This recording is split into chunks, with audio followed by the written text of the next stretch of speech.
सह्याद्रीच्या डोंगर रांगांमध्ये इंग्रजी 1760 सालचा तो काळ होता. स्वराज्य अजून लहान होतं, पण त्याची स्वप्न मोठी होती आणि त्या स्वप्नांचा केंद्रबिंदू होते छत्रपती शिवाजी महाराज. पन्हारगडावर महाराज मुक्कामी असताना विजापूरच्या सिद्दी जौहरनं प्रचंड सैन्यासह किल्ल्याला वेढा दिला. महिने उलटले, अन्नसाठा कमी होऊ लागला, परिस्थिती गंभीर झाली. महाराजांना समजलं, इथे थांबलो तर स्वराज्य धोक्यात येईल.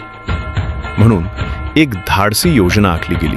एका पावसाळी रात्री अंधाराच्या आडून महाराज निवडक मावळ्यांसह पन्हारगडातून बाहेर पडले. त्यांचा उद्देश होता विशाळगड गाठणे. पण शत्रू सावध झाला. महाराजांचा पाठलाग सुरू झाला.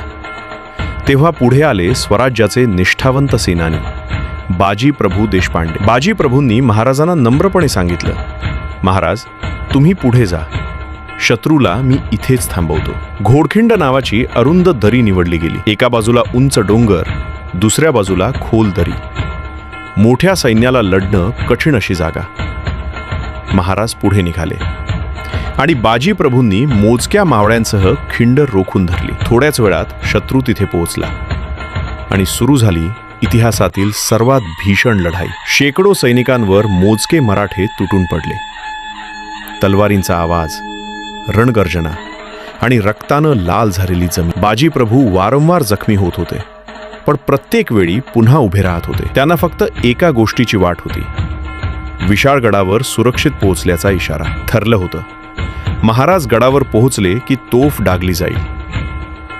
जखमांमुळे शरीर थकलेलं, रक्त वाहत होतं, पण बाजी प्रभूंची तलवार थांबत नव्हती.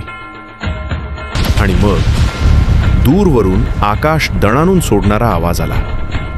तोफेचा आवाज. महाराज सुरक्षित पोहोचले होते. तो आवाज ऐकताच बाजी प्रभूंच्या चेहऱ्यावर समाधान उमटलं. कर्तव्य पूर्ण झालं होतं. क्षणभरात ते रणांगणावर कोसळले, पण स्वराज्य वाचलं होतं. त्या दिवसानंतर घोडखिंड या जागेला नवं नाव मिळालं, पावनखिंड. कारण त्या भूमीला वीरांच्या रक्तानं पावन केलं होतं. आजही सह्याद्रीच्या वाऱ्यात एकच संदेश घुमतो, जय भवानी, जय शिवाजी.